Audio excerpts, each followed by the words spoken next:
Do you believe a place exists? A collection of islands sitting alone in the middle of the Atlantic Ocean.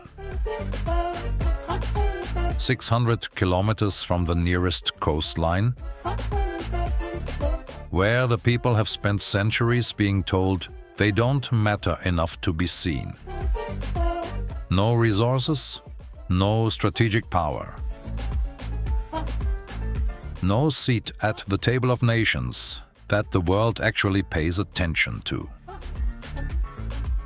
And then, on a Monday night in June, in front of billions of people, watching the biggest sporting event on the planet. One man, 40 years old, stood between the goalposts and made the world stop. Not with a goal, not with a celebration. With his hands, 7 saves. Against Spain, the reigning European champions, ranked second in the world.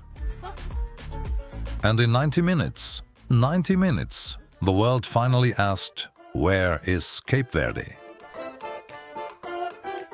This is the story of a place that was never waiting to be discovered. It was just waiting for you to look. Cape Verde. Or as the locals call it, Cabo Verde. 10 volcanic islands scattered across the North Atlantic. Home to just under 500,000 people. Smaller than the population of most European cities. Younger as a nation than most people watching this video. It only gained independence in 1975. And here is the tension that this entire video is going to sit inside. How does a country this small, this isolated, this young, build a people this resilient, this warm, and this quietly extraordinary? Because that's what Cape Verde is. Not the beach destination the travel brochures sold you. Not just the kite-surfing hotspot Europeans, discovered in the 2000s. And not simply the island that held Spain to a draw at a World Cup. Cape Verde is a place that was built by people who had every reason to leave. And largely chose to stay. Or if they left, kept coming back. The big question we are going to answer today is simple. What does life actually look like on these islands? What does it feel like to grow up here? To work here? To belong here? And by the end of this video, I think you'll understand why a 40-year-old goalkeeper, crying into his gloves after a 0-0 draw, moved an entire planet. To understand Cape Verde, you first have to understand what it actually is, physically. Because the land here doesn't just sit in the background. It shapes everything. 10 islands, 9 of them inhabited. Formed entirely by volcanic eruptions, rising from the ocean floor millions of years ago. There was nothing here before the volcanoes. No indigenous people, no ancient civilization waiting to be colonized. The Portuguese arrived in 1462 and found empty land. Which means everything that exists in Cape Verde today, every tradition, every song, every family name was built from scratch by people brought here by force or by choice. on rock that erupted from the sea. That origin matters. It explains the landscape. And it explains the people. On the island of Fogo, a volcano called Pico do Fogo rises nearly 3,000 meters straight out of the ocean. It last erupted in 2014. People live on its slopes. They grow wine in the volcanic soil. A wine that sommeliers in Europe have started paying attention to. The mountain didn't stop them. It became part of them. On Santo Antão, the second largest island, razor-sharp ridges drop into valleys so green and so sudden. They feel impossible after you've just crossed a desert. There are villages here connected by a single road. One way in, one way out. Where the air smells of sugarcane and the sound of music drifts from open windows in the afternoon heat. On Sal and Boa Vista, the landscape flattens into white sand and turquoise water stretching to the horizon. This is the Cape Verde most tourists see. But it is only one chapter of a much longer story. Nature here isn't scenery, it's instruction. The islands taught their people early, adapt to what you have. Because what you have is all there is. And it turns out that's enough. Cape Verde sits in a bend of the Atlantic, where the trade winds blow almost constantly. The sun is present 350 days a year. Temperatures barely move, hovering between 25 and 30 degrees Celsius for most of the calendar. On the surface, it sounds like paradise. And in many ways, it is. But there is another side to this climate that outsiders rarely talk about. The Saharan dust, called the harmattan, it rolls in from the African continent in great invisible clouds, turning the sky a milky amber and settling on everything. Cars' windows, the leaves of plants. It comes without warning. It disrupts flights. It changes the quality of light across the entire archipelago for days at a time. And the Cape Verdean response to it, they simply wait. They keep their shutters drawn. They slow down. They let it pass. There is a word in Cape Verde's Creole language, Crioulo, that visitors keep encountering. The word is morabeza. It doesn't translate cleanly into English. The closest version is something like the instinctive warmth of welcoming someone. But even that misses it. Morabeza is less a behavior and more a posture toward life. An acceptance that things arrive in their own time. That people deserve to be received, not processed. The harmattan teaches this. You cannot fight the dust. You cannot schedule around it. You acknowledge it. You adapt, and you move forward when it clears. Cape Verdeans have been doing this for centuries. With weather, with drought, with colonial rule, with economic hardship. The climate didn't just shape the landscape. It shaped the temperament of an entire people. And when you understand morabeza, you start to understand why a nation of 500,000 people with almost nothing in conventional footballing infrastructure, produced a goalkeeper who waited 40 years for his moment and didn't flinch when it arrived. There is a man in Cape Verde whose name carries the entire history of this archipelago. And most people only learned it existed 3 days ago. His full name is Josimar José Évora Dias. The world knows him as Vozinha, Portuguese for little grandmother, a nickname he earned as a kid in Mindelo, when older boys beat him on the street pitches and laughed that he'd run home crying.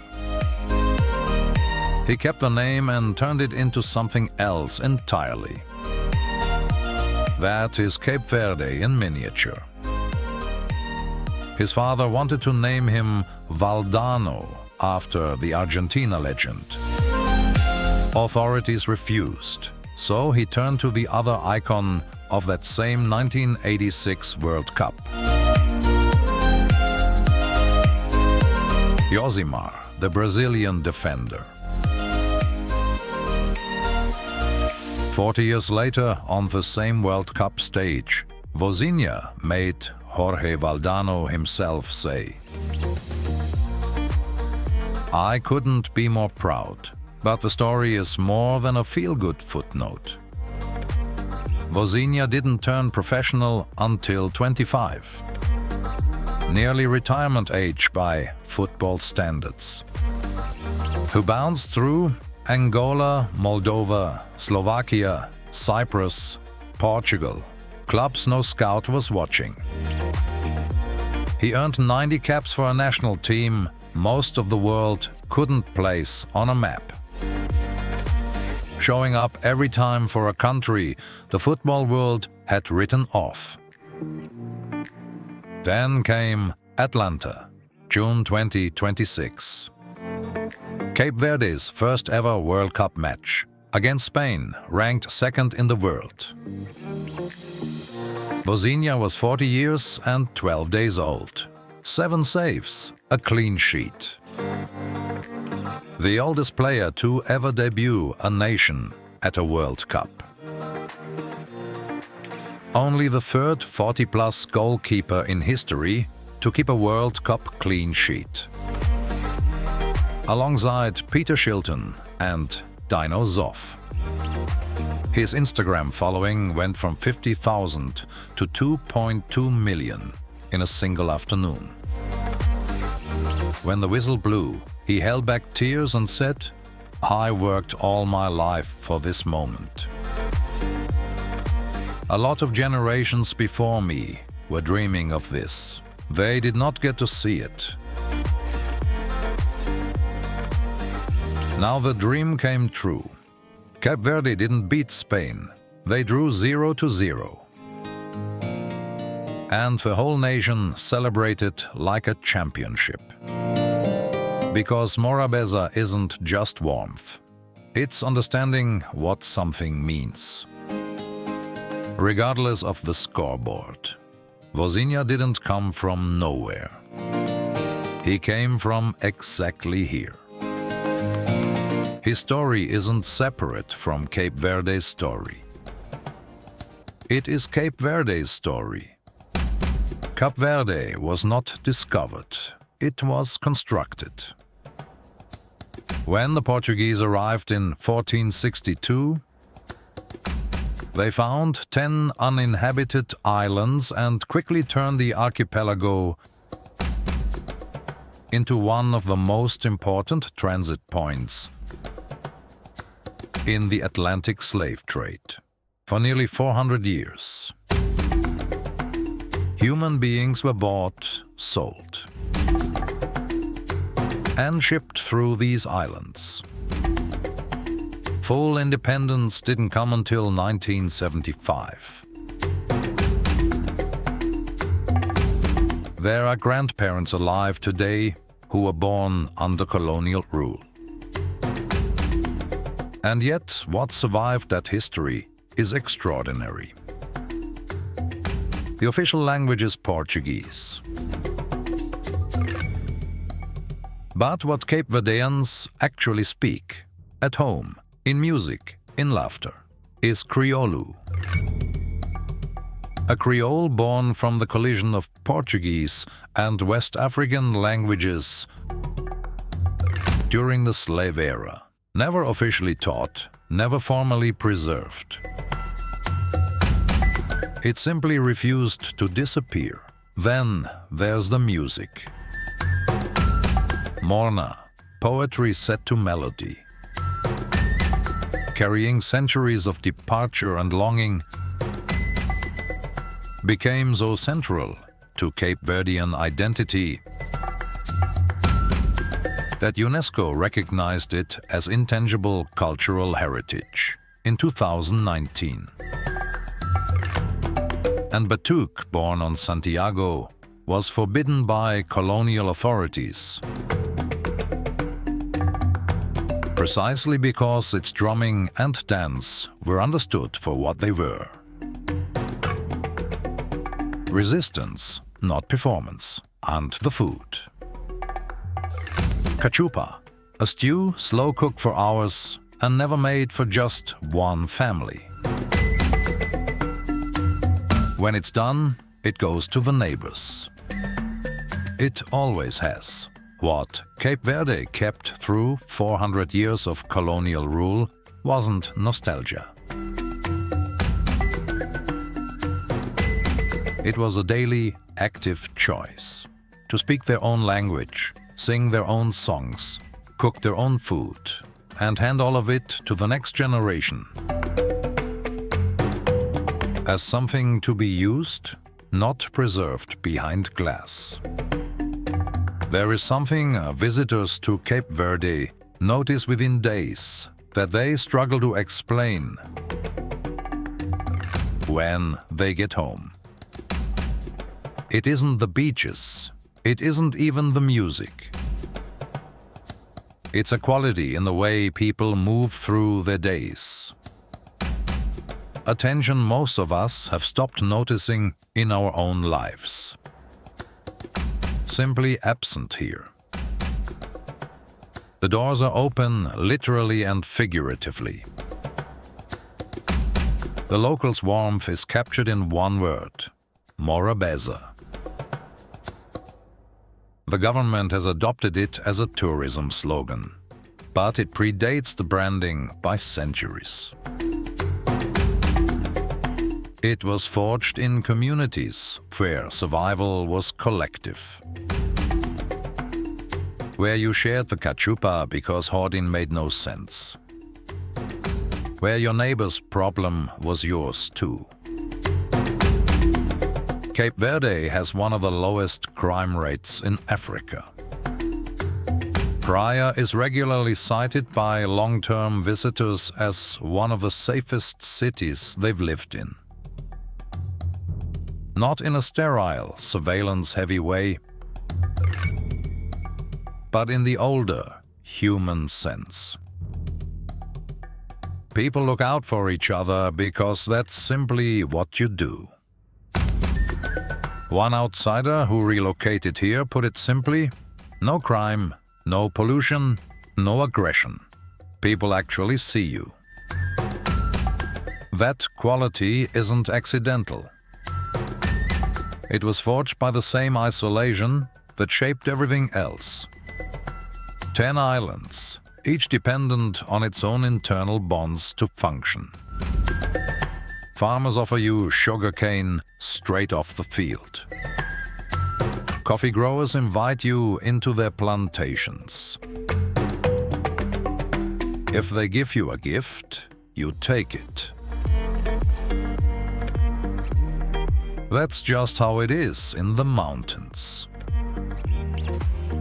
Think about what Vozinha said after the Spain match.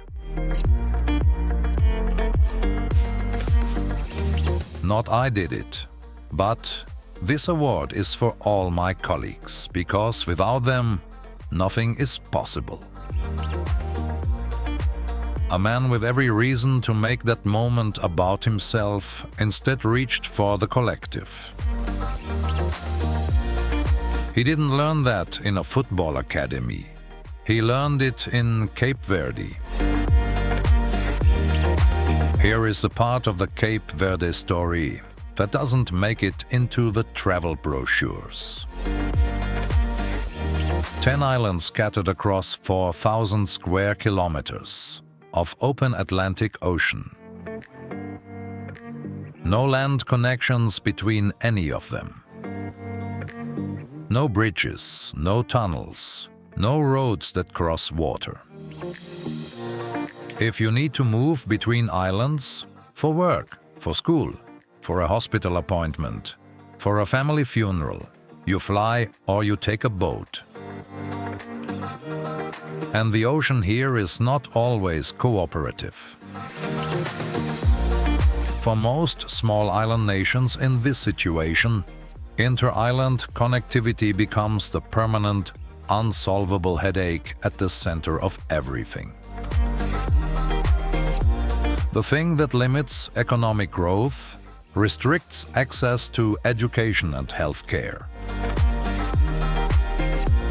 and quietly determines which islands thrive and which ones slowly empty out as younger generations leave for the mainland. Cape Verde looked at that problem and did something characteristically understated about it. They built one of the most functional inter-island transport networks of any small archipelago nation in the world. TACV, the national airline, operates regular routes, connecting the islands with a frequency that would surprise anyone who assumed isolation meant disconnection. Fast ferries run between the closer islands on schedules that islanders actually rely on. The government has invested consistently in airport infrastructure across multiple islands. Not just the tourist-facing ones.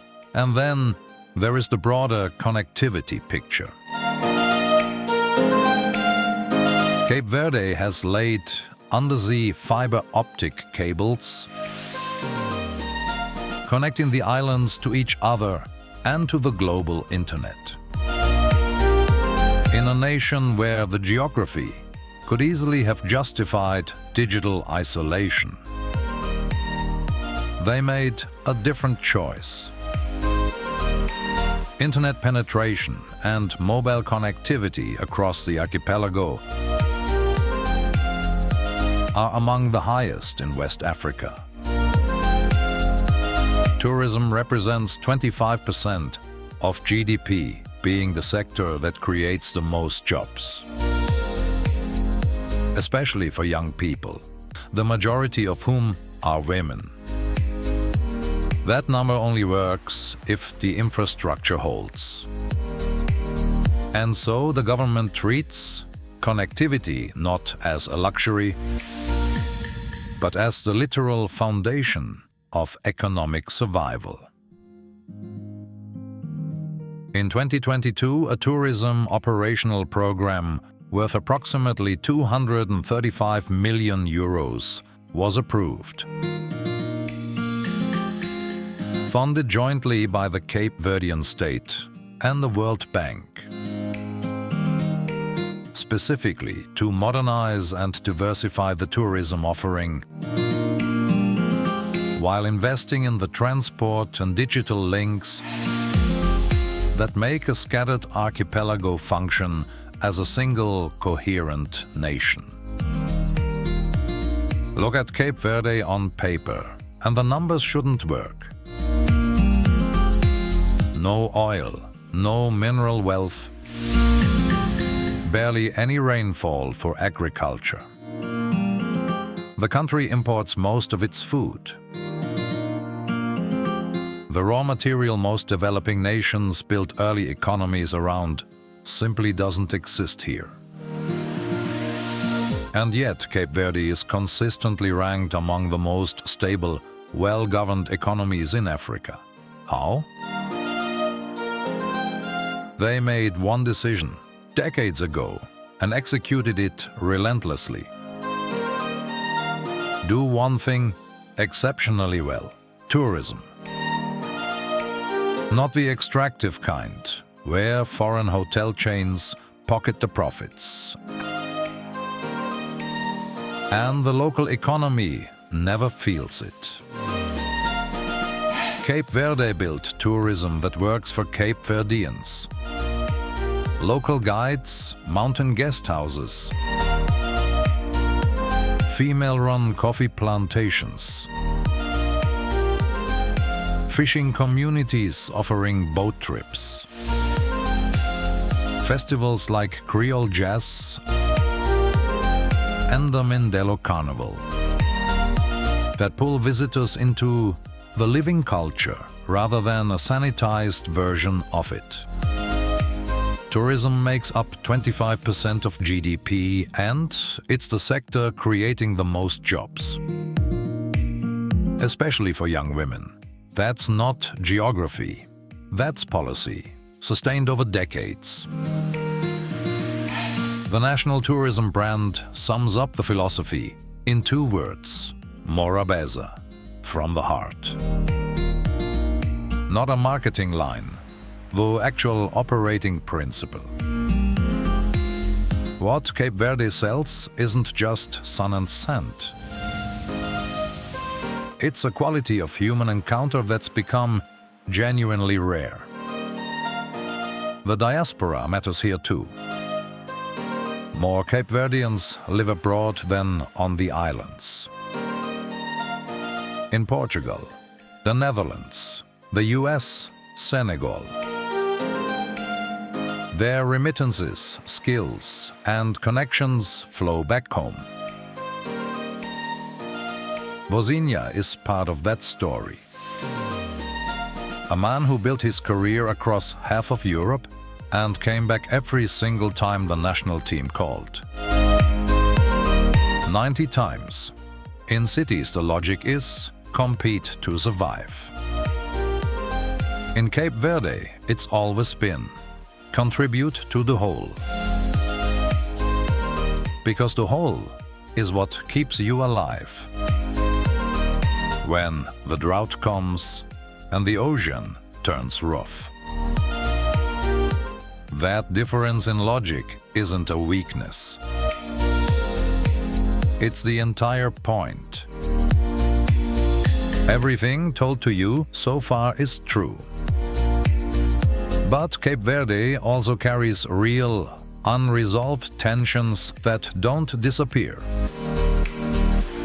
Because the beaches are beautiful and a 40-year-old goalkeeper just made the world fall in love with the Blue Sharks. The first is demographic. Decades of male emigration have left many smaller islands disproportionately female and elderly. The women who stayed built the guest houses, ran the plantations, raised the children, kept the culture alive. Yet the island's economic and political structures haven't fully caught up to that reality. The second is brain drain. The same diaspora that sends remittances home and shaped Vozinha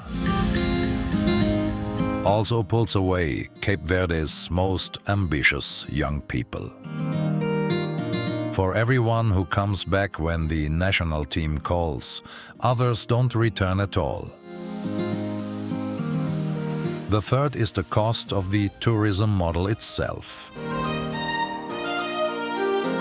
The connectivity that drove growth has also driven up living costs on islands like Sol and Boa Vista, straining fragile coastlines and risking a slow shift from authentic to merely picturesque. And underneath all of it sits climate change. rising seas, hotter oceans, less predictable rain in a place already living on the edge of drought. Not a future concern, a present one. None of this has simple answers. Cape Verde is not a paradise. No place is. It's a real country navigating real challenges. With tools that are considerable, but not infinite. We started this video with a question. How does a place this small, this isolated, this young, build a people this resilient? I think you know the answer now. It wasn't despite the isolation, it was because of it. When you have no oil, no minerals, no rivers, no easy road out, you build inward, you build community, you build culture. You build a quality of human connection that becomes, over centuries, the most valuable thing you possess. So the question isn't really about Cape Verde. The question is, what have you been building quietly, consistently, without the cameras that the world hasn't looked at yet? Because if Cape Verde taught us anything, it's this: the work was never for the world's approval. The work was always for something bigger than that. Morabeza, from the heart.